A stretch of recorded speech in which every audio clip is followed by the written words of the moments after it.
இன்னைக்கு நாம சாம்சங்கோட ஒரு மினி பட்ஜெட் ஃபிளாக்ஷிப் டிவைஸோட ரிவ்யூ தான் பார்க்க போறோம். ஸோ அது எதுவும் கிடையாது, நீங்க thumbnail பார்த்துருப்பீங்க. சாம்சங்கோட கேலக்ஸி S24 FE. இந்த நேமை சொன்னாலே நிறைய பேர் இந்த ஃபோன் வேணாம், நல்லா இருக்காது அப்படின்னு சொல்லி தள்ளி வைக்கிறதுக்கு ஒரு மெயினான ரீசனே இதுல கொடுத்துருக்க ப்ராசஸர் தான் எக்ஸினோஸ் ப்ராசஸர். எக்ஸினோஸ் மேல இருந்த என்னோட ஒரு நெகட்டிவ் பாயிண்டையே இந்த டிவைஸ் அப்படியே கம்ப்ளீட்டா ஃபிளிப் பண்ணிடுச்சு. நானுமே இந்த டிவைஸ் என்னோட பர்சனல் யூஸுக்காக தான் வாங்கியிருக்கேன். ஸோ இந்த வீடியோவை எந்த வரைக்கும் பார்த்தீங்கன்னா உங்களுக்கு கண்டிப்பா ஒரு நல்ல அண்டர்ஸ்டாண்டிங் கிடைக்கும். ஸோ இப்போ நாம டைம் வேஸ்ட் பண்ணாம ஸ்டார்ட் பண்ணலாம்.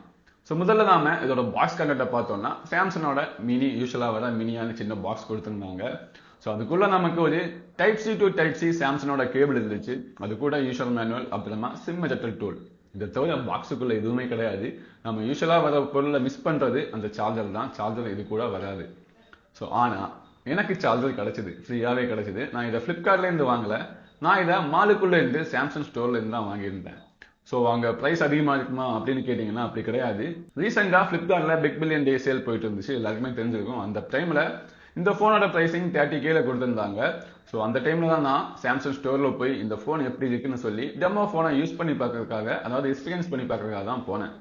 ஸோ அங்கே போய் கேட்டப்போ ஃப்ளிப்கார்ட்டில் சாம்சங்குக்கு எந்தெந்த ப்ரைஸ் கொடுத்துருக்காங்களோ அதே ப்ரைஸில் தான் எங்கள் ஷாப்லேயுமே இருக்கும்.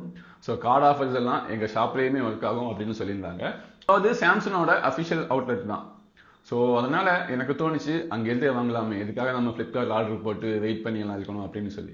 ஸோ நான் அங்கேருந்து தான் பர்ச்சேஸ் பண்ணேன். ஸோ அங்கேருந்து பர்ச்சேஸ் பண்ணப்போ ஏதோ பாயிண்ட்ஸ் எல்லாம் கிடைக்கும்னு நினைக்கிறேன். அவங்க அந்த பாயிண்ட்ஸை வச்சு எனக்கு ஃப்ரீயா சார்ஜர் கொடுத்தாங்க, டெம்பர் கிளாஸுமே போட்டு கொடுத்தாங்க. ஸோ இது சாம்சங்கோட ஒரிஜினல் 25 வாட் சார்ஜர். இது எனக்கு ஃப்ரீயாவே கிடைச்சது வித் டெம்பர் கிளாஸ். அந்த டைம்ல பேக் கேஸ் அவுட் ஆஃப் ஸ்டாக்ல இருந்துச்சு அவங்க ஸ்டோர்ல, இருந்திருந்தா அது கூட எனக்கு ஃப்ரீயா கொடுத்துருப்பாங்க அப்படின்னு சொன்னாங்க. ஸோ நீங்களுமே அஃபிஷியல் ஸ்டோர்ல இருந்து வாங்குறீங்கன்னா கண்டிப்பா உங்களுக்கு இந்த சார்ஜர், அப்புறமா டெம்பர் கிளாஸ், கேஸ் எல்லாமே ஃப்ரீயாவே கிடைக்கும். இப்போ நாம டாபிக் உள்ள போலாம். ஸோ முதல்ல நாம பேட்டரி அண்ட் சார்ஜரை பத்தி பார்ப்போம். ஸோ இதுல சாம்சங் 4700 mAh பேட்டரி கொடுத்துருக்காங்க. ஸோ ரொம்ப பெரிய கெப்பாசிட்டி பேட்டரி எல்லாம் கிடையாது, நார்மலான பேட்டரி தான். ஸோ இதுல 25 வாட்டுக்கான ஃபாஸ்ட் சார்ஜிங் சப்போர்ட்டுமே இருக்கு. ஸோ இதுவுமே ஒரு ஆவரேஜான ஒரு ஃபாஸ்ட் சார்ஜர் தான். ஸோ இது 30 மினிட்ஸ்ல 50% சார்ஜ் பண்ணும். ஸோ ஓகேபிள் தான், ரொம்ப மோசம் எல்லாம் கிடையாது. இதுவும் இல்லாம ஃபிளாக்ஷிப்ல வர மாதிரி 50 வாட் ஒயர்லெஸ் சார்ஜுக்குமே சப்போர்ட் இருக்கு.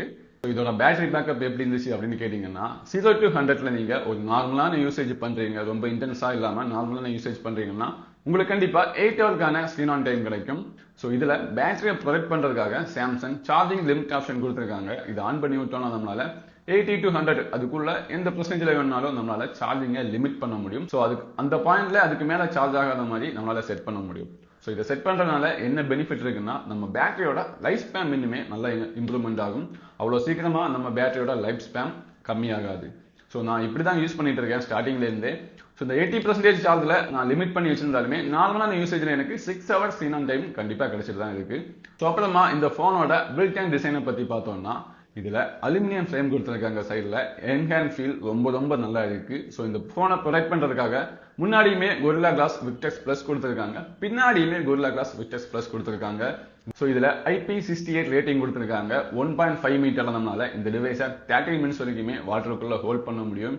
ஸோ அதுக்காக வேணும்னெல்லாம் வாட்டருக்குள்ள போட்டு பார்க்காதீங்க. ஆக்சிடென்டா நடந்துச்சுன்னா ஓகே, இந்த பிரச்சனையுமே இல்லை. ஸோ மற்றபடி லைன்ல எல்லாம் இந்த மொபைல நீங்க தாராளமா யூஸ் பண்ணலாம். ஆனா இந்த போன் கொஞ்சம் ஹெவியர் சைடு தான், 213 கிராம் இருக்கு. ஸோ நீங்க சிங்கிள் ஹேண்ட்ல யூஸ் பண்ணும்போது ஸ்டார்டிங் டைம்ல எல்லாம் கண்டிப்பா உங்களால இந்த டிவைஸோட வெயிட்டை கண்டிப்பா உங்களால ஃபீல் பண்ண முடியும். ஸோ அப்புறமா இந்த டிவைஸ் இப்போ கரண்ட்லி Android 16 One UI 8ல தான் ரன் ஆகுது. நான் டிவைஸை வாங்கினப்பவே அன்னைக்கே அப்டேட் பண்ணிட்டேன், அன்னைக்கே எனக்கு அப்டேட் அவைலபிளா இருந்துச்சு. ஸோ செக்யூரிட்டி பேட்ச் கூட இப்போ செப்டம்பருக்கு அப் டு டேட்டா இருக்கு. ஸோ சாஃப்ட்வேர் எக்ஸ்பீரியன்ஸ்ல கண்டிப்பா நம்மளால இந்த டிவைஸ்ல அப் டு டேட்டா இருக்க முடியும். அதுக்கு மெயினான ரீசன் என்னன்னா சாம்சங் இந்த டிவைஸுக்கு 7 இயர்ஸ் ஆண்ட்ராய்டு அப்டேட் கொடுத்துருக்காங்க. உங்களால Android 21 வரைக்குமே இந்த டிவைஸ்ல யூஸ் பண்ண முடியும். ஸோ ஒரு காலத்துல எல்லாம் சாஃப்ட்வேர் அப்டேட் வராதான்னு ஏங்கிட்டு இருந்தோம். ஸோ ஆனா இந்த காலத்துல சாஃப்ட்வேர் அப்டேட் கொடுத்தாலுமே கொஞ்சம் பயமா தான் இருக்கு. மெயினான ரீசன் என்னன்னா கிரீன் லைன் வருமா ரெட் லைன் வருமானே தெரியல. ஸோ அதுவும் இல்லாம அப்டேட் வந்துச்சுன்னா பேட்டரி பேக்கப் போயிடுமா, கேமரா குவாலிட்டி போயிடுமா, இப்படின்னு நிறைய ப்ராப்ளம்ஸ் தான் வர மாதிரி இருக்கு. ஒரு காலத்துல அப்டேட் வராதான்னு ஏங்கிட்டு இருந்தோம், இந்த காலத்துல அப்டேட்டே வேணாம் அப்படின்னு இருக்கக்கூடிய ஒரு சிச்சுவேஷன்ல தான் எல்லாம் வந்திருக்கோம். ஸோ இருந்தாலுமே 7 இயர் அப்டேட்ங்கிறது கண்டிப்பா ஒரு நல்ல விஷயம் தான். ஸோ அதுக்கப்புறமா இந்த போனோட டிஸ்பிளே பத்தி பார்த்தோம்னா இங்க சாம்சங் ரொம்ப சூப்பராகவே பண்ணியிருக்காங்க. ஸோ இதுல AMOLED 2x 120Hz பேனல கொடுத்துருக்காங்க. இதோட கலர்ஸ் எல்லாம் ரொம்ப ரொம்ப சூப்பரா இருக்கு. 30K பட்ஜெட்ல கண்டிப்பா ஒரு ஒன் ஆஃப் த பெஸ்ட் டிஸ்பிளேன்னு சொல்லலாம். ஸோ 120Hz ரிஃப்ரெஷ் ரேட்டோட 6.7 இன்ச்சோட HDR10+ சப்போர்ட்டுமே கொடுத்துருக்காங்க. 1900 nits வரைக்குமே பீக் பிரைட்னஸ் போகும். ஸோ நீங்க சன்லைட்ல யூஸ் பண்றதுக்குமே அவ்வளோ பிரச்சனை எல்லாம் கிடையாது. நானுமே சன்லைட்ல யூஸ் பண்ண நல்ல விசிபிளா தான் இருக்கு. ஸோ அது கூடவே இந்த டிஸ்பிளேக்கு கீழே ஒரு ஃபிங்கர் பிரிண்ட் சென்சார் கொடுத்துருக்காங்க. இது ஆப்டிக்கல் ஃபிங்கர் பிரிண்ட் சென்சார்லாம் ரொம்ப ஸ்லோவாகவும் கிடையாது, ரொம்ப ஃபாஸ்டாகவும் கிடையாது. ஓரளவுக்கு டீசெண்டாக தான் இருக்கு. ரொம்ப ஸ்லோனெல்லாம் சொல்றது கிடையாது. ஆனா ஃபிங்கர் பிரிண்டோட பிளேஸ்மெண்ட் கொஞ்சம் சரியில்லை. கொஞ்சம் கீழே பார்த்துருக்கு. நீங்க ஒன் ஹேண்ட்ல யூஸ் பண்ணும்போது உங்களுக்கு சம்டைம்ஸ் அதை சரியா ரீச் பண்ண முடியாது. ஸோ அதை கொஞ்சம் சரியான பொசிஷனில் கொடுத்துருந்தாங்கன்னா இன்னும் நல்லா இருந்திருக்கும். ஸோ அப்புறமா இந்த டிவைஸோட கனெக்டிவிட்டிஸை பற்றி பார்த்தோம்னா, ஸோ கிட்டத்தட்ட இது ஒரு மினி ஃபிளாக்ஷிப் டிவைஸ். ஸோ இதில் 2G 3G 4G 5Gலேயுமே 25 பேண்ட்ஸ் வரைக்குமே சப்போர்ட் இருக்கு. ஸோ இந்த கனெக்டிவிட்டியை பற்றி நம்ம கவலைப்பட வேண்டிய தேவையே கிடையாது. ஸோ அடிஷனலாக இதில் NMCமே கொடுத்துருக்காங்க. ஸோ நீங்கள் இதில் பேமெண்ட் கூட பண்ணிக்கலாம். அப்புறமா Wi-Fi 6மே சப்போர்ட் இருக்கு, Bluetooth 5.3மே இருக்கு. ஸோ அப்புறமா இந்த டிவைஸோட கேமராஸ். ஸோ இந்த சாம்சங் டிவைஸோட ஒரு மெயின் செல்லிங் பாயிண்டே இந்த கேமராஸ்னு கூட சொல்லலாம். இதுல டோட்டலா 4 லென்ஸ் யூஸ் பண்ணிருக்காங்க. ரியர்ல 3 லென்ஸ் யூஸ் பண்ணிருக்காங்க. அதுல 15 MB மெயின் லென்ஸ் யூஸ் பண்ணிருக்காங்க. இதுல நம்மளால 4K 60 fps அப்புறமா 8K 30 fps வரைக்குமே வீடியோ ரெக்கார்டிங் பண்ண முடியும். ஸோ கிட்டத்தட்ட ஒரு ஃபிளாக்ஷிப் தான் இது. ஸோ அதுக்கப்புறமா இதுல ஒரு 8 MBயோட டெலிஃபோட்டோ லென்ஸ் கொடுத்துருக்காங்க. இதுல உங்களால 3x வரைக்குமே ஆப்டிக்கல் ஜூம் பண்ண முடியும், எந்த ஒரு குவாலிட்டி லாஸ்மே இல்லாம. இந்த டிவைஸ்ல கிட்டத்தட்ட எனக்கு இந்த ஃபேவரட் ஆனது இந்த சின்ன 8 MB லென்ஸ் தான். ஸோ ரொம்ப நல்லாவே சூப்பராகவே பெர்ஃபார்ம் பண்ணுது. ஸோ அதுக்கப்புறமா அது 12 MBக்கு அல்ட்ரா வைட் லென்ஸுமே கொடுத்துருக்காங்க. இதுவுமே நல்லா பெர்ஃபார்ம் பண்ணுது. நான் உங்களுக்கு சாம்பிள் எல்லாம் காட்டுறேன். ஸோ அதுக்கப்புறமா அதில் முன்னாடி ஒரு 10 MB செல்ஃபி கேமராவுமே கொடுத்துருக்காங்க. இதுலேயுமே உங்களால் 4K 60 fps கூட ரெக்கார்ட் பண்ண முடியும். ஸோ நீங்கள் பார்த்துட்டு இருக்க இந்த ஃபுட்டேஜ் கூட நான் அதில் தான் ரெக்கார்ட் பண்ணிட்டு இருக்கேன். ஸோ ரூமுக்குள்ள நான் எந்த ஒரு லைட்டுமே போடல. விண்டோல இருந்து சின்னதாக கொஞ்சம் தான் சன்லைட் வருது, பெருசாக எல்லாம் கிடையாது. ஏன்னா என்னோட ஏரியாவில் ஃபுல்லாக மரங்களாக தான் இருக்கும். ஸோ பெருசாக சன்லைட் வரல. அதில் தான் நான் ரெக்கார்ட் பண்ணிட்டு இருக்கேன். ஸோ அப்புறமா இந்த டிவைஸ் நம்மளால போர்ட்ரேட் வீடியோ கூட ரெக்கார்ட் பண்ண முடியும். அதாவது பேக்ரவுண்டில் பிளர் பண்ணி நம்மளால வீடியோவே ரெக்கார்ட் பண்ண முடியும். அது ஃப்ரண்ட் கேமரா அப்புறமா ரியர் கேமரா ரெண்டுலேயுமே சப்போர்ட் இருக்கு. ஸோ இப்போ நான் கொஞ்சம் சாம்பிள்ஸ் காட்டுறேன். நிறைய ஃபோட்டோஸ் எல்லாம் கிடையாது. நான் இதை பர்சனல் யூஸுக்காக வாங்கினதுனால நிறைய ஃபேமிலி ஃபோட்டோஸ் எல்லாம் எடுக்கிறதுக்கான வாய்ப்புகள் தான் கிடைச்சிது. ஸோ இருந்தாலுமே கொஞ்சம் ஃபோட்டோஸ் உங்களுக்கு நான் சாம்பிளுக்கு காட்டுறேன்.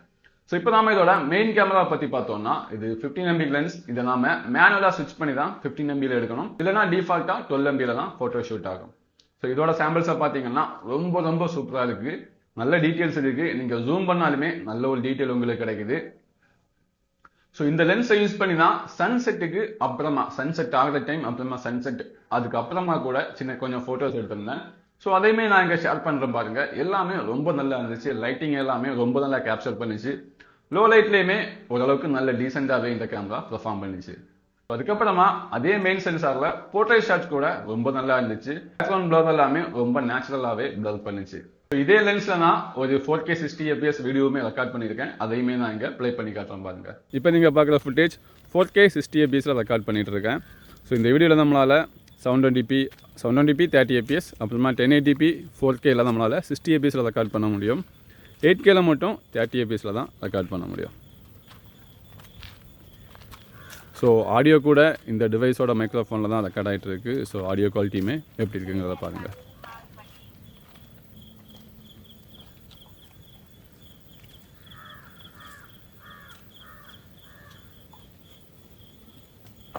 ஸோ இப்போ நீங்கள் பார்த்துட்டு இருக்கிறது 8K 30 fpsல இந்த டிவைஸோட ரியல் கேமராவில் ரெக்கார்ட் பண்ணிகிட்ருக்கேன். ஸோ 8K குவாலிட்டி எப்படி இருக்குன்னு எனக்கு சொல்ல தெரியல. என்னால் பெருசாக டிஃப்ரெண்ட் எதுவும் பார்க்க முடியல. ஸோ இதோட குவாலிட்டி எப்படி இருக்குங்கிறத நீங்களே செக் பண்ணி பாருங்கள். மைக்ரோஃபோனுமே டிவைஸோட மைக்ரோஃபோனில் தான் ரெக்கார்ட் ஆகிட்டு இருக்குது. ஸோ இங்கே சின்ன பேட்ஸோட சவுண்டெல்லாம் இருக்குது. இதில் எந்த அளவுக்கு அது கேப்சர் ஆகுதுன்னு தெரியல, பாருங்கள். ஸோ அதுக்கப்புறமா என்னோட ஒரு ஃபேவரட் லென்ஸுக்கு மூவ் ஆகலாம். இதில் கொடுத்துருக்க அந்த 3x டெலிஃபோட்டோ லென்ஸ் தான். இந்த லென்ஸை யூஸ் பண்ணி நம்மளால 3x ஜூமில் ரொம்ப சூப்பரான ஃபோட்டோஸ் எடுக்க முடிஞ்சுது. நான் இங்கே காட்டுறது எல்லாமே 3x ஜூமில் எடுத்த ஃபோட்டோஸ் தான். ஸோ ஆப்ஜெக்டை விட்டு நாம கொஞ்சம் டிஸ்டன்ஸ்லேயே இருக்கலாம். இருந்தாலுமே நமக்கு ரொம்ப நல்ல குவாலிட்டியான பிக்சர்ஸை கொடுக்குது. பேக்ரவுண்ட் பிளர் எல்லாமே ரொம்ப நேச்சராக ரொம்ப நல்லாவே இருந்துச்சு. ஸோ மெயின் கேமராவில் எடுக்கிற அந்த போர்ட்ரேட் ஷாட்டை விடையுமே இந்த 8 MB டெலிஃபோட்டோல இருக்கிற போர்ட்ரேட் ஷாட்ஸ் ரொம்ப சூப்பரா இருந்துச்சு. இந்த டிவைஸ்ல நான் லென்ஸை பத்தி பேசிக்கும் போது நீங்க கவனிச்சிருப்பீங்க, இதுல மேக்ரோ லென்ஸ் கிடையாது.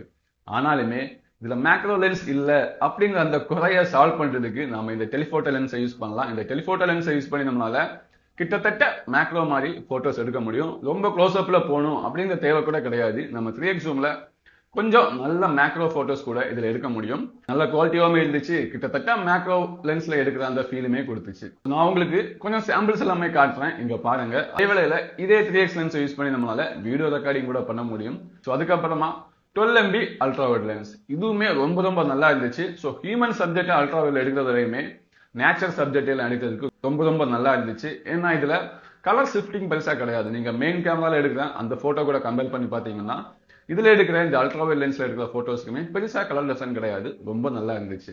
ஸோ இந்த லென்ஸுமே ரொம்ப நல்லாவே பெர்ஃபார்ம் பண்ணிச்சு. அண்ட் அல்ட்ரா வைட ரொம்ப அதிகமாக யூஸ் பண்றதுக்கான வாய்ப்பு எனக்கு கிடைக்கல. ஸோ நான் நிறைய ஃபேமிலி யூசேஜுக்காக தான் இந்த ஃபோனை யூஸ் பண்ணேன். ஸோ அதனால தான் அதை பேஸ் பண்ணி தான் அதை வியூ சொல்லிட்டு இருக்கேன். அப்புறமா முன்னாடி இருக்க 10 MB சென்சார், இது 10 MB தான் இருக்கு. அதனால செல்ஃபிஸ் எல்லாம் ரொம்ப நல்லா எடுக்காது. ஏன்னா இப்போ உள்ள டிவைஸ்ல 15 MB 20 MB அப்படிலாம் கொடுக்கலாம்னு நினைச்சீங்கன்னா அப்படிலாம் கிடையாது.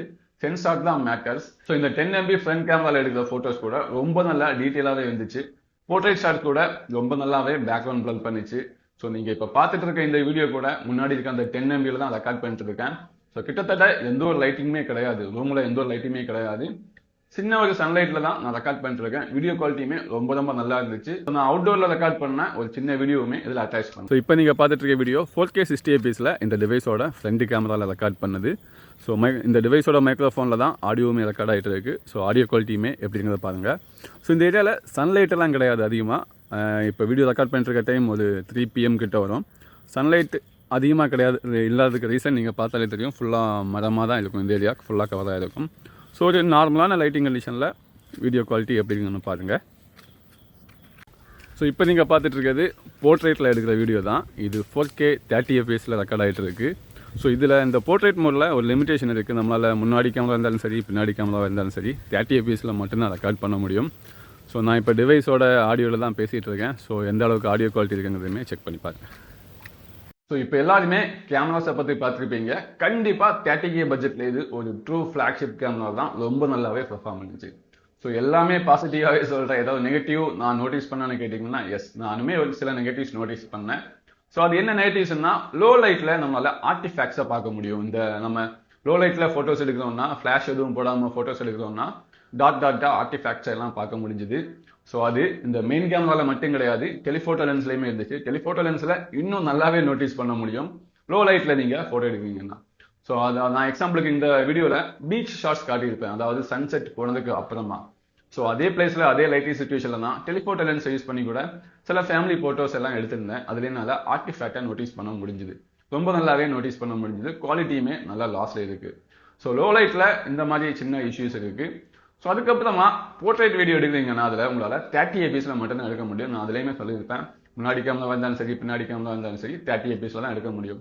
ஸோ அதுக்கு மீனிங் என்னன்னா, நீங்கள் அவுட்டோரில் போயெல்லாம் ரொம்ப மூவ்மெண்ட் எல்லாம் பண்ணிட்டு உங்களால் வீடியோலாம் இதில் ரெக்கார்ட் பண்ணக்கூடாது அப்படின்னு தான் சாம்சங் மீன் பண்ணுறாங்கன்னு நான் நினைக்கிறேன். ஸோ இண்டோரில் நான் இப்போ பேசிகிட்டு இருக்கேன்ல, இந்த மாதிரி வீடியோலாம் ரெக்கார்ட் பண்ணுறீங்க, சின்னதாக வ்ளாகெல்லாம் ரெக்கார்ட் பண்ணுறீங்கன்னா அங்கே நீங்கள் போர்ட்ரேட் வீடியோ யூஸ் பண்ணலாம். ஆனால் சிங்கிள் பர்சனுக்கு மட்டும்தான் இது பெட்டராக ஒர்க் ஆகும். ஸோ கேமரால இந்த சின்ன நெகட்டிவ்ஸ் தான் இருக்குது, பெருசாக நெகட்டிவ்ஸ் கிடையாது. அதுக்கு ரீசன் என்னன்னா, இதோட ப்ரைஸ் தான். 30K பட்ஜெட்டில் ஒரு சூப்பரான கேமரா செட்டப்னு தான் நான் சொல்லுவேன். ஸோ அதுக்கப்புறமா இந்த டிவைஸோட இன்னொரு மெயின் டாபிக், எல்லாருமே இந்த டிவைஸை அவாய்ட் பண்ணுறதுக்கு ஒரு பெரிய ரீசனே இதுதான். அது உண்மையா இல்லையாங்கிறதையுமே கண்டுபிடிப்போம், அதாவது இந்த டிவைஸோட பெர்ஃபார்மன்ஸ். ஸோ இதில் சாம்சங் எக்ஸினஸோட 24000E கொடுத்துருக்காங்க. ஸோ இது 24000ஓட ஒரு சின்ன ஒரு என்ன சொல்றது, அண்டர் கிளாக் பண்ண ஒரு CPU மாதிரி தான். ஸோ பெரிய பெர்ஃபார்மன்ஸ் டிஃபரெண்ட் எல்லாம் கிடையாது. கிட்டத்தட்ட இந்த 2400ங்கிறது சாம்சங்கோட ஃபிளாக்ஷிப் ப்ராசஸர். ஸோ அதுலேருந்து சின்னதாக ஒரு ஸ்டெப் டவுன் பண்ண ஒரு CPU தான் இதுலேயுமே கொடுத்துருக்காங்க. ஸோ இந்த CPU எப்படி பெர்ஃபார்ம் பண்ணிச்சு அப்படிங்கிறது தான் நான் இந்த வீடியோவில் சொல்கிறேன். ஹீட்டிங் எல்லாம் ஆச்சா, ஏன்னா நான் கொஞ்சம் நாளாகவே யூஸ் பண்ணிட்டு இருக்கேன், இல்லை ஹீட்டிங் இஷ்யூ இருந்துச்சா, என்னென்ன பிரச்சனை இருந்துச்சு எல்லாமே நான் டீட்டெயிலாக சொல்கிறேன். So day to day usage, நீங்கள் நார்மலாக ஆப்ஸ் போட்டு யூஸ் பண்ணுறீங்க, சோஷியல் மீடியாஸ் யூஸ் பண்ணுறீங்க. ஸோ இந்த மாதிரி ஃபுல் டே நீங்கள் யூஸ் பண்ணீங்கன்னா உங்களுக்கு இந்த டிவைஸ் ஹீட் ஆகுமா அப்படின்னு கேட்டிங்கன்னா கண்டிப்பாக ஹீட் ஆகாது. எந்த ஒரு ஹீட்டுமே இல்லை. இந்த டிவைஸ் ரொம்ப சூப்பராக பெர்ஃபார்ம் பண்ணிச்சு. ஸோ சீரியஸாக சொல்கிறேன், எந்த ஹீட்டுமே இல்லை. ஆனால் நீங்கள் டேரக்ட் சன்லைட் இல்லைனா சன்லைட் அதிகமாக இருக்கிற இடத்துல யூஸ் பண்ணீங்கன்னா கண்டிப்பாக உங்களால் கொஞ்சம் வார்ம் கொஞ்சம் ஹீட்டாக ஃபீல் பண்ண முடியும். மற்றபடி இண்டோர் யூசேஜ் இல்லைனா சன்லைட் இல்லாத இடத்துல நீங்கள் யூஸ் பண்ணுறீங்கன்னா எந்த பிரச்சனையும் இல்லை. இந்த டிவைஸ் ரொம்ப ரொம்ப நார்மலாக தான் இருந்துச்சு, எந்த ஹீட்டுமே கிடையாது. ஸோ நார்மல் யூசேஜுக்கு எந்த ஹீட்டுமே இல்லை. ஸோ வீடியோ ரெக்கார்ட் பண்ணும்போது ஹீட் இருக்கா அப்படின்னு கேட்டிங்கன்னா, நான் 4K 60 fpsல அப் டு 45 மினிட்ஸ் வரைக்குமே இந்த டிவைஸில் நான் ரெக்கார்ட் பண்ணியிருக்கேன். ஸோ என்னோட லைவ் ஸ்ட்ரீம் பார்த்தா கூட இதோட ஃப்ரண்ட் கேமரால 3 hours நான் லைவ் வந்திருக்கேன் இந்த டிவைஸோட front camera. So front camera use பண்ணும்போது எந்த ஒரு ஹீட்டுமே கிடையாது. சின்னதா கேமரா சைடில் சின்னதா ஒரு வார்ம் தான் இருக்கும். அதெல்லாம் கணக்கிலே எடுக்க முடியாது, அந்த அளவுக்கு வார்ம் தான் இருக்கும். ஸோ ரியர் கேமராவில் நான் 4K 60 fps 45 minutes ரெக்கார்ட் பண்ணியிருக்கேன். ஸோ அதில் ஹீட் வந்துச்சான்னு கேட்டிங்கன்னா சின்னதாக ஒரு ஹீட் வந்துச்சு. ஸோ அதுவுமே கணக்கில் எடுக்க முடியாது, அந்த அளவுக்கு சின்ன ஹீட் தான் இருந்துச்சு. ஸோ ஹீட்டே வரலன்னு சொல்ல மாட்டேன், ஆனால் கொஞ்சம் ஹீட் இருந்துச்சு. ஆனால் அது பெரிய விஷயமே கிடையாது.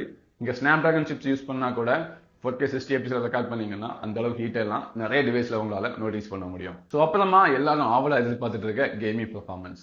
ஸோ இந்த எக்ஸினோஸ்ல கேமிங் பெர்ஃபார்மன்ஸ் எப்படி இருந்துச்சு? ஸோ இதுல உங்களுக்கு பிஜிஎம்ஐல டிஃபால்ட்டாவே உங்களுக்கு அல்ட்ரா கிராபிக்ஸ்ல டிஃபால்ட்டாவே அன்லாக்டா தான் வருது, நீங்க எதுவுமே பண்ண தேவையில்லை. ஸோ 90 APS இருக்கான்னு கேட்டீங்கன்னா 90 APS கிடையாது, இதுல 120 APS வரைக்குமே டிஃபால்ட் அன்லாக்ல தான் இருக்கு. உங்களால சூப்பர் ஸ்மூத் இல்லைன்னா ஸ்மூத் கிராபிக்ஸ்ல 120 APS வரைக்குமே இந்த டிவைஸ்ல எனபிள் பண்ணி பிளே பண்ண முடியும். நானுமே இந்த டிவைஸ்ல கம்ப்ளீட்டா ஃபுல்லாவே 120 APS தான் பிளே பண்ணேன்.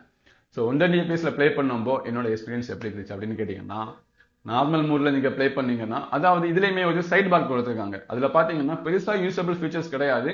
பாப்அப் ஆப்ஸ் அப்புறம் ஸ்கிரீன்ஷாட் இந்த மாதிரி சில விஷயங்கள் தான் இருக்கும். ஆனா இங்க கீழே பாத்தீங்கன்னா இதுல பேலன்ஸ்டு மூட்ல தான் டிஃபால்ட்டா இருக்கும். ஸோ இந்த பேலன்ஸ் மூட்ல நீங்க கேம் பிளே பண்ணீங்கன்னா கண்டிப்பா ஃப்ரேம் ரேட் மேல போகும், கீழே இறங்கும், மேல போகும், இந்த மாதிரி ஃபிளக்சுவேஷன்ஸ் இருந்துச்சு. பிஜிஎம்ஐலேயே நான் 120ல பிளே பண்ணிட்டு இருக்கேன்னா எனக்கு 80-85 வரைக்குமே ஃப்ரேம் டிராப்ஸ் இருந்துச்சு. ஸோ அதுவே நான் இந்த பேலன்ஸ் மோட்ல இருந்து ஸ்விட்ச் பண்ணி பெர்ஃபார்மன்ஸ் மோட்ல போட்டேன்னா ஃப்ரேம் ரேட் இன்னுமே ரொம்ப கன்சிஸ்டண்டா இருந்துச்சு. 90க்கு மேல கிட்டத்தட்ட ஒரு 90க்கு மேல 100 கிட்ட எனக்கு ஆவரேஜ் FPS எடுக்க முடிஞ்சுது. கேம் பிளேயுமே ரொம்ப ரொம்ப நல்லா இருந்துச்சு. ஸோ மெயின் விஷயத்துக்கு வருவோம், ஹீட் ஆச்சா அப்படின்னு கேட்டீங்கன்னா எஸ், ஹீட் ஆச்சு. ஸோ ஒரு 30 மினிட்ஸ்க்கு அப்புறம் எல்லாமே இந்த டிவைஸ் கொஞ்சம் ஹீட் ஆச்சு. ரொம்ப பாயிலிங் ஹீட் எல்லாம் கிடையாது. எனக்கு தான் சாஃப்ட்வேர்ல மானிட்டர் பண்ணப்போ ஒரு 42-43 காமிச்சுது. அப்படின்னா கண்டிப்பா ஒரு 45 வரைக்குமே போயிருக்கும். ஸோ கேம் பிளே ரொம்ப இன்டென்ஸா பண்ணும்போது கொஞ்சம் ஹீட் ஆகும்.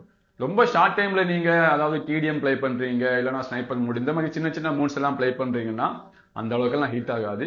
கிளாசிக் மோட்ல நீங்க பிளே பண்ணும்போது ஈவன் பிளேஸ்ல எல்லாம் இறங்கி நீங்க ஃபைட் பண்ணும்போது ரொம்ப இன்டென்ஸா பிளே பண்ணும்போது கொஞ்சம் ஹீட் ஆகும். கொஞ்சம் இல்ல, ஹீட்னு சொல்ற அளவுக்கு கொஞ்சம் ஹீட் ஆச்சு. ஆனா ரொம்ப பாயிலிங் ஹீட் எல்லாம் கிடையாது, பட் ஹீட் ஆகுது. ஸோ அதுக்கப்புறமா நான் கிரிட் ஆட்டோ ஸ்போர்ட்ஸ்மே ட்ரை பண்ணியிருந்தேன். ஸோ இந்த கேமை பர்டிகுலராக நான் ட்ரை பண்ணுறதுக்கு ரீசன் என்னன்னா, எக்ஸினோஸ் ப்ராசஸர்ல எல்லாமே இந்த கேம் கிராஷ் ஆகிட்டு இருந்துச்சு வந்த டைமில். ஆனால் இப்போ ரொம்ப நல்லாவே ரன் ஆகுது. இதுலேயுமே மேக்ஸ் கிராபிக்ஸில் மேக்ஸ் எஃப்பிஎஸ்ல ப்ளே பண்ணேன். ஆனால் இந்த கேம் பிஜிஎம்ஐ அளவுக்கு ஹீட் ஆகலை. ஆனால் ரொம்ப இன்டென்ஸாக ஒரு 30 மினிட்ஸ் 45 மினிட்ஸ் நீங்கள் ப்ளே பண்ணும்போது கொஞ்சம் ஹீட் தெரியுற மாதிரி தான் இருந்துச்சு. ஆனால் பிஜிஎம்ஐ அளவுக்கு ஹீட் கிடையாது. ஸோ நான் அதிகமாக ஹீட் ஃபேஸ் பண்ணதே இந்த பிஜிஎம் ப்ளே பண்ணும்போது மட்டும்தான். ஸோ மற்றபடி கேஷுவல் கேம்ஸுக்கு எல்லாமே ரொம்ப ரொம்ப சூப்பராக இருந்துச்சு. ஸோ இதில் பெர்ஃபார்மன்ஸ் இல்லை அப்படின்னு சொல்ல முடியாது. எனக்கு தெரிஞ்சது ஸ்னாப்டிராகன் 8 Gen 1 இல்லைன்னா 8 Gen 2 அதுக்கு மிடில் தான் இதோட பெர்ஃபார்மன்ஸ் வரும். ஸோ டே டு டே யூசேஜில் உங்களுக்கு கண்டிப்பாக எந்த ஒரு லேக்குமே ஃபீல் பண்ண மாட்டீங்க. நீங்கள் எவ்வளோ ஆப்ஸ் போட்டாலுமே எப்படி போட்டு அடித்தாலுமே இதில் லேக் எல்லாம் கண்டிப்பாக ஃபீல் பண்ணவே மாட்டீங்க. ரொம்ப நல்லா இருந்துச்சு. ஸோ இப்போ இந்த பெர்ஃபார்மன்ஸ் சைடில் ஏதாவது நெகட்டிவ்ஸ் இருந்தான்னு கேட்டிங்கன்னா, ஸோ கேஷுவல் கேமிங்கில் எந்த ஒரு நெகட்டிவ்ஸுமே கிடையாது. தாராளமாக நீங்கள் யூஸ் பண்ணலாம். பெர்ஃபார்மன்ஸ் எல்லாம் சூப்பராக இருக்கும். நல்ல ஹை அண்ட் கேம்ஸ்லையுமே நல்ல பெர்ஃபார்மன்ஸ் இருக்கு. ஆனால் கொஞ்சமாக ஹீட் ஆகுது. ஸோ அதுவும் இல்லாமல் பேட்டரி, இங்கே பேட்டரியில் அவங்க பைபாஸ் சார்ஜிங் கொடுக்கல. பேட்டரி கெப்பாசிட்டியுமே கம்மியாக தான் இருக்கு, 4700. இதில் பைபாஸ் சார்ஜிங்கே கொடுக்காதனால நம்மளால ரொம்ப டைமுக்கெல்லாம் இந்த டிவைஸில் கேம் பிளே பண்ண முடியாது. பிஜிஎம்ஐ 1 ஹவருக்கு 10% இருந்து 12% வரைக்குமே பேட்டரியுமே ட்ரைன் ஆகுது. ஸோ ரொம்ப லாங் டைமுக்கெல்லாம் நம்மளால இந்த யூஸ் பண்ணி கேம் பிளே பண்ண முடியாது. இப்போ கிட்டத்தட்ட இந்த டிவைஸோட எல்லா விஷயமே பற்றி பேசிட்டோம். ஸோ இப்போ இந்த டிவைஸை வாங்கலாமா வாங்கக்கூடாதா, யார் வாங்கலாம் அப்படின்னு கேட்டிங்கன்னா, ஸோ நீங்கள் ஒரு கேமர் கிடையாது. நான் கேஷுவலாக கேம் பிளே பண்ணுவேன், சின்ன சின்ன கேம் பிளே பண்ணுவேன், இல்லை நான் பிஜிஎம்ஐ கூட பிளே பண்ணுவேன் ஒரு 1 ஹவர் 1.5 ஹவர் அப்படிலாம் டெய்லி பிளே பண்ணுவீங்கன்னா நீங்கள் தாராளமாக வாங்கலாம். ரொம்ப நல்லா தான் இருக்குது. அந்த மாதிரி யூசேஜுக்கெல்லாம் எந்த பிரச்சனையுமே கிடையாது. அப்புறமா உங்களுக்கு ப்ரீமியமான ஒரு ஃபோன் வேணும், நீங்கள் இன்ஹேண்ட் ஃபீல் அதாவது கையில் பிடிச்சி யூஸ் பண்ணுறதுக்கெல்லாம் ரொம்ப ப்ரீமியமாக இருக்கணும்னா இந்த ஃபோனை கண்டிப்பாக வாங்கலாம். இந்த ஃபோன் கிட்டத்தட்ட ஒரு ஐஃபோனை யூஸ் பண்ணுற ஃபீல் உங்களுக்கு கண்டிப்பாக கொடுக்கும். அந்த அளவுக்கு ஸ்மூத்தான ஒரு யூஐ இருக்கு, நல்ல ரெஸ்பான்சிவாக இருக்கு, டச் எல்லாம் அவ்வளோ ஸ்மூத்தாக கொடுத்துருக்காங்க. ஸோ அப்புறமா மீடியா கன்செப்ஷன், நான் அதிகமாக மூவிஸ் எல்லாம் பார்ப்பேன் டிவைஸில். எனக்கு நல்ல கலர்ஸாக நல்ல சூப்பராக இருக்கணும் மூவிஸ் பார்க்கறதுக்கு அப்படின்னா கூட இந்த டிவைஸை தாராளமாக வாங்கலாம். டிஸ்பிளே எல்லாமே டாப் நாச்சாக கொடுத்துருக்காங்க, ரொம்ப சூப்பராக இருக்கு. ஸோ அதுக்கப்புறமா கேமராஸ், 30,000 பட்ஜெட்டில் எனக்கு ஒரு சூப்பரான நல்ல கேமரா செட்டப் வேணும்னா நீங்களுமே இந்த டிவைஸை கண்டிப்பாக கன்சிடர் பண்ணலாம். நிறைய பேர் இந்த டிவைஸை அவாய்ட் பண்ணுறதுக்கு ரீசனே இதில் கொடுத்துருக்க அந்த எக்ஸினோஸ் ப்ராசஸர் தான். ஸோ அதுவுமே கேமராஸுக்காக எடுக்கிறீங்கன்னா பெரிய பிரச்சனையே கிடையாது. ஸோ அப்புறமா இந்த 30,000 பட்ஜெட்டில் சாம்சங் டிவைஸ் வேணும், சாம்சங்கோட ஏஐ ஃபீச்சர்ஸ் வேணும். அதாவது இந்த சாம்சங் டிவைஸ்லயே எக்கச்சக்கமான ஏஐ ஃபீச்சர்ஸை கொடுத்துருக்காங்க. ஸோ இந்த ஏஐ ஃபீச்சர்ஸை பத்தி மட்டுமே நம்மளால ஒரு தனி வீடியோ மேக் பண்ண முடியும். அந்த அளவுக்கு எக்கச்சக்கமான ஏஐ ஃபீச்சர்ஸ் இருக்கு. ஸோ சாம்சங்கோட ஃபிளாக்ஷிப்ல இருக்க எல்லா ஏஐ ஃபீச்சர்ஸுமே வேணும். சாம்சங்கோட அந்த ஒரு ப்ரீமியம் டிவைஸ் வேணும்னா, அதுவும் பட்ஜெட்ல ஒரு 30,000க்கு உள்ள வேணும்னா கண்டிப்பா நீங்களுமே இந்த டிவைஸா வாங்கலாம். இந்த டிவைஸை வாங்குறதுக்கான ரீசன்ஸ் நிறையவே சொல்லிட்டு இருக்கேன். ஸோ இதை வாங்கக்கூடாது அப்படிங்கிறதுக்காக சில ரீசன்ஸ் இருக்குன்னா கண்டிப்பா இருக்கு. ஸோ அதில் மெயின் ரீசன் என்னன்னா பேட்டரி லைஃப். எனக்கு ரொம்ப அதிகமாக பேட்டரி லைஃப் வேணும். என்னால் அடிக்கடி எல்லாம் சார்ஜ் போட முடியாது. ஒன் டேல என்னால் மேபி ஒரு வாட்டி தான் சார்ஜ் போட முடியும். அப்படி ஆனால் நான் அதிகமாக ஃபோனை யூஸ் பண்ணுவேன் அப்படின்னா உங்களுக்கு இந்த டிவைஸ் செட் ஆகாது. ஏன்னா இதில் ஸ்க்ரீன் ஆன் டைம் மேக்ஸிமமாக கேஷுவல் யூசேஜில் கூட 8 ஹவர்ஸ் தான் எடுக்க முடியும். கொஞ்சம் இன்னும் இன்டென்ஸாக யூஸ் பண்ணீங்கன்னா 6 ஹவர்ஸ் தான் வரும். ஸோ அதுக்கப்புறமா கேமர்ஸ். ஸோ நான் ஃபுல் டைம் கேமர். நான் மேக்ஸிமமாக டிவைஸில் கேம் பிளே பண்ணிட்டு தான் இருப்பேன். பிஜிஎம்ஐ எல்லாம் 4 ஹவர்ஸ் 5 ஹவர்ஸ் எல்லாம் கண்டினியூவா அப்ளை பண்ணுவேன் அப்படின்னு சொன்னீங்கன்னா உங்களுக்குமே இந்த டிவைஸ் செட் ஆகாது. ஏன்னா பெர்ஃபார்மன்ஸ்ல எல்லாம் பெரிய பிரச்சனை கிடையாது. பிரச்சனை எங்கன்னா கொஞ்சமா ஹீட் ஆகும், பேட்டரி ட்ரைன் ஆகும். ஸோ அது கண்டிப்பா ஒரு நல்ல கேமர்ஸுக்கு செட் ஆகாது. ஸோ நீங்க ஒரு ஃபுல் டைம் இன்டென்சிவான கேமரா இருந்தாலுமே இந்த டிவைஸ் செட் ஆகாது. ஸோ இப்போ நான் சொல்லியிருப்பேன் யாருக்கு வாங்கலாம் வாங்கக்கூடாதுன்னு. ஸோ இந்த யூசேஜை பொறுத்து நீங்க வாங்கலாமா வாங்கக்கூடாதான்னு டிசைட் பண்ணுங்க. ஸோ என்னோட யூசேஜுக்கு கண்டிப்பா எனக்கு இந்த டிவைஸ் செட் ஆகிற மாதிரி தான் தோணுச்சு. ஸோ உங்களோட யூசேஜ் எது அப்படிங்கிறத பார்த்து கண்டிப்பா நீங்க இந்த டிவைஸா வாங்கலாமா வேணாமான்னு கன்சிடர் பண்ணலாம். ஆனா கண்டிப்பா 30K மேல காசு கொடுக்காதீங்க. 30K மேல காசு கொடுத்தீங்கன்னா கண்டிப்பா எதுவும் ஒர்த்தா இருக்காது. 30K பட்ஜெட்ல வந்ததுனால தான் நான் இந்த வீடியோவை ரெக்கார்ட் பண்றேன். இந்த பட்ஜெட்ல ஒரு கன்சிடர் பண்ணி நம்மளோட பக்கெட் லிஸ்ட்ல வைக்கிற அளவுக்கு ஒரு வேல்யூ இருக்க ஒரு நல்ல டிவைஸ் தான் இது. இதுக்கு மேல உங்களுக்கு இந்த டிவைஸை பத்தி ஏதாவது டவுட் இல்லைன்னா ஏதாவது கேட்கணும்னா கமெண்ட்ல போடுங்க. ஏன்னா இந்த டிவைஸ் தான் நான் இனிமே என்னோட பர்சனல் டிவைஸா யூஸ் பண்ண போறேன். கண்டிப்பா நான் உங்களுக்கு கமெண்ட்ல ரிப்ளை பண்ணி டவுட் எல்லாம் கிளியர் பண்றேன். ஸோ இன்னும் இந்த மாதிரி நிறைய வீடியோஸ் பார்க்கணும், பிசி பில் ரிலேட்டடான நிறைய வீடியோஸ் பார்க்கணும்னா மறக்காம என்னோட சேனலை சப்ஸ்கிரைப் பண்ணிட்டு என்னோட வீடியோஸ் எல்லாம் செக் பண்ணி பாருங்க. இந்த வீடியோவுக்கு மறக்காம லைக் பண்ணிட்டு போங்க.